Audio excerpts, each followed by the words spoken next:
There's a couple of examples out there, and I think one of the ones that we're seeing more and more around is the consumer market.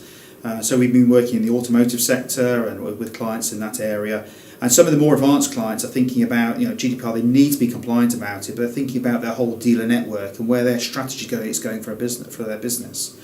So a lot of manufacturers or car manufacturers are thinking in the future they'll sell services, they may sell autonomous vehicles. They're going to need a lot more the ability to collect a lot more personal information. So we're seeing clients looking at embracing that to say, actually, we need to be compliant, but can we set the strategy out so that actually we set out the need for consent or the contractual legal obligations we need to put in place to allow us to operate effectively in the future, and not necessarily with the consents they capture today or the legal basis they have today limit their future business activities. Another example we're working is in life sciences. We're doing a lot of work with the organisations there. And some of the things there is just the volume of data in terms of the number of contracts and number of business processes associated with personal information.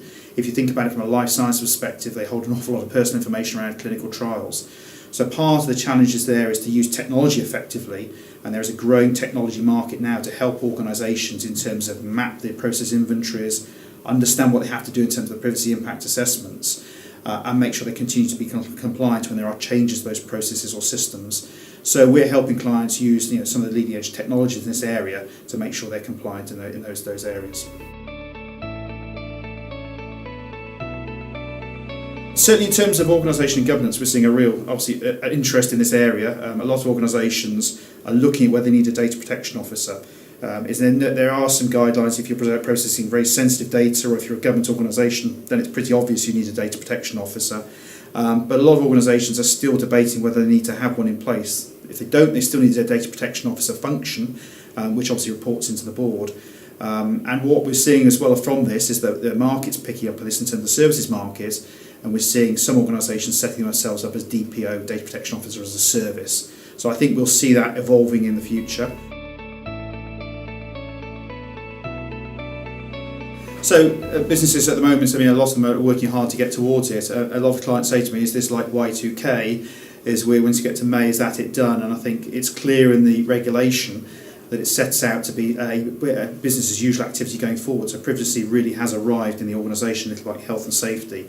So businesses should be thinking at the moment about their operating model. How are they going to make sure they continue to be compliant with GDPR once they've got to that point, hopefully before May?